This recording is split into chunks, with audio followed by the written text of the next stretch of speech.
Hey guys, Dov here with another Total War Warhammer 2 multiplayer battle. This one from Pugnobon. He's going to be facing off against a move hacker. We've got some Greenskins up against the Lizardmen. So yeah, got a Knight Gobbo Great Shaman leading the way on his wolf, so looking to be very mobile with some spell support. Got some trolls as well, some black orcs, a secondary Night Goblin Shaman there, front line of Savage Orcs. We've got some Skirmish Cav as well, looks like Wolf Rider Archers, Spider Rider Archers. Yeah, pretty good stuff. Some Spider Riders out to the flanks. Also, just a nice wide build. As for the Lizardmen here, we've got some Skink Cohort with Javelins, mixed in with Saurus Warriors, Red Crests, looks like some Spear Riders as well. Leadership is going to be a red-crested skink chief on foot.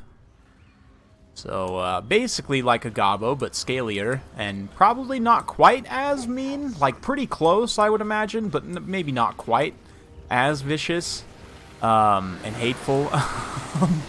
Anyway, we've also got an Ancient Salamander over here who's about to get mixed up with some of those Spider Riders for the Lone Terror option. So yeah, taking a nice overarching look here. These Spider Riders, they're a little bit out of position. They're going to get munched on by these Popopox cohort here. They'll be able to bail out that nice Sally. Meanwhile, the Greenskins main force has taken the hill pretty convincingly. They've got all their forces up here, and the Wa now being popped as they're going to run forward for an engagement here. Savage Orcs, actually, with Wa active, will trade very cost-effectively into Saurus. Normally, this isn't that great of a trade for them, but especially with Gorkle Fix-It here, decreasing speed and charge bonus, I guess that's mostly to keep these Cold One Spear Riders kind of pinned in here a little bit. But the Trolls also coming through. Yeah, you can see that Saurus Warriors just got absolutely munched there.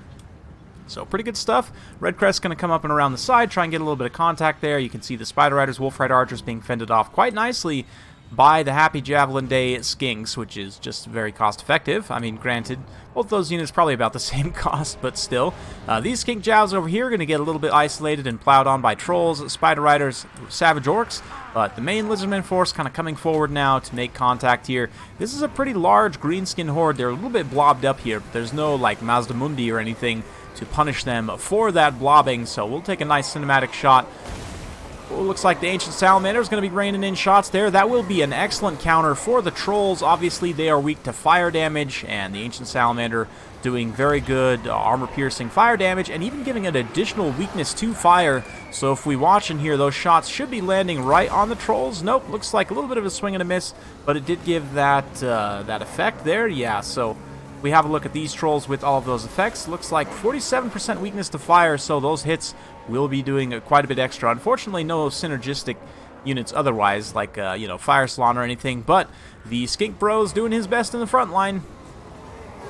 There's no Blowpipe Bros this time. It's just the angry Red Crest, and he's in here with his Saurus, mixing it up. He's quite a small guy, probably one of the smallest lords in terms of actual size, but he is a pretty decent combatant. You can see a very nice terror route here with that summoned Manticore flying in from the Lore of Beasts, able to terrify away a whole bunch of those Savage Orcs.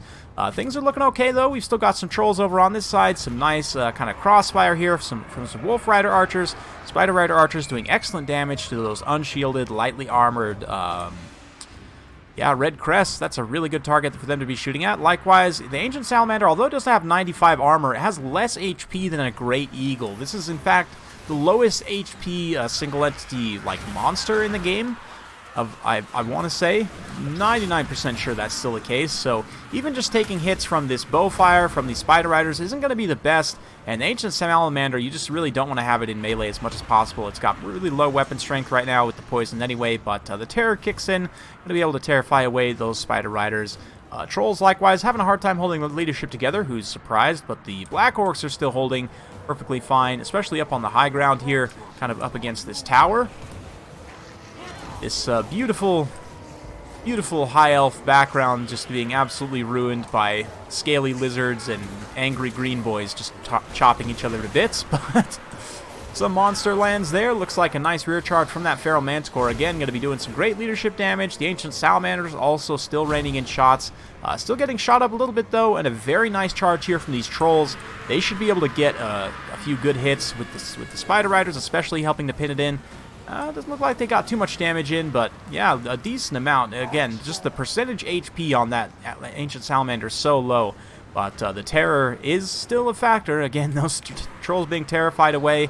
Looks like the Red Crest able to get a nice little break here. He himself is mixing it up with some Black Orcs, but a beautiful blast there from the Goblin Shaman puts the Ancient Salamander into enrage. A very quick response for Cold-Blooded, with Cold-Blooded rather, from the Red Crest there. Wisdom's Wild Form giving a little bit of extra armor and weapon damage to those Saurus as they fight those Black Orcs with the support of the Red Crest. This is not great though. The Red Crest really doesn't want to be like surrounded by these Black Orcs because they have such high weapon strength that each one of these hits is doing so much damage to him. He's going to get worked through pretty quick. Because, again, he doesn't have a very big HP pool either, just like that Ancient Salamander there. So, maybe these Popopok cohort will rear charge and bail him out. Looks like instead they're going to go somewhere else. But that last blast just about finished off the Ancient Salamander. It's down to 128 HP. Probably going to shatter here. The Night Goblin Shaman actually barely winning out in melee. He does actually have poison melee attacks, believe it or not. Able to win with magic there. Might have some Greenskins kind of regrouping here. We'll see. These skinks might be able to chase off quite a few units here. This would be super cost-effective use of skinks to chase all of these units off here. That is one underrated aspect of skinks, is that fast speed means they can actually chase units off very effectively. So we'll kind of keep an eye on that main engagement, but I am genuinely curious to see. This is, oh man, that's such good value. With just one unit of skink cohort able to chase off like potentially multiple units of Savage Orcs. This one unit of Savage Orcs probably is going to rally, come back. Looks like these Trolls also rally and come back, but will these other two Savage Orcs? They have enough leadership that they could potentially rally. It does look like they do. That is pretty unfortunate there. For the Lizardmen, if we take a look at the high ground again, the Saurus Warriors duking it out. Itchy Nuisance, though, on them, so their melee attack will be significantly debuffed. A nice countercharge from those Popopox cohort, and those Spider Riders should be finishing them off, but the Trolls coming in for a nice rear charge. There's just a handful of Saurus here, and with the loss of the Red Crest, that is going to be a pretty big dent in the leadership of the Lizardmen. So the Popopox cohort going to ride back around. Wisdom's Wild Form on them up to 120 armor. They get a pretty good rear charge on these Trolls. They're able to do some good HP damage. Will the leadership damage be enough? Looks like the Black Orcs also getting routed off. So just such a close battle at this point. Absolutely scrapping tooth and nail. But the Angry Gobbo, looks like we got the Gobbo caster fighting the Skink caster. So this is what everyone actually came to see here, right? Is these two casters duking it out. So if all these Savage Orcs could please just go away and we could focus on this, but oh man, a point-blank blast from the Gobbo on the Wolf. He shows up and says, "Nuh-uh, Gobbos don't ever take fair fights," which is absolutely true, by the way, and just blast that poor skink in the face.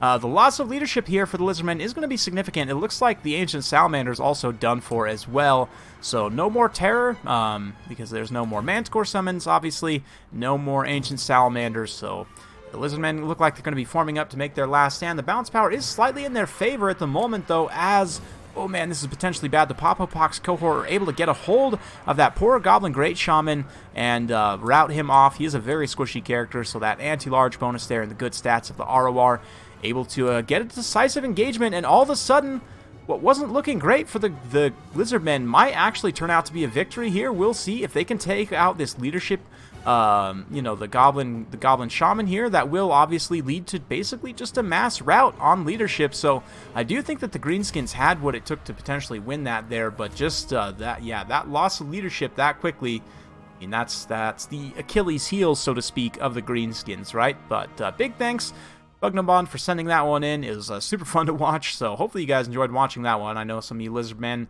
fanboys will be happy about that win there. And yeah, super cool builds on both sides. Some units that you don't see, well, at least that I don't take super often. I mean, obviously the Ancient Salamander is one that I'm not a big fan of just because the HP is so low. It's really, really hard to make it pay for itself oftentimes. You have to have a really good micro, and even then, if your opponent's on point, they can still punish you.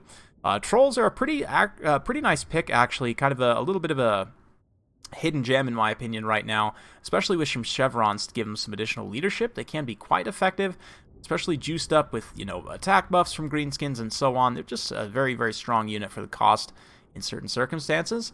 And yeah, just kind of fun builds on both sides. Nice to see the Lizardmen not necessarily go super heavy into the Dino spam in this matchup. I know, like, nowadays, Mazda Mundi with Thunderous One or Dread Saurian is pretty much most people's go-to in this matchup. You might see potentially, what are they called, Carnosaurs as well.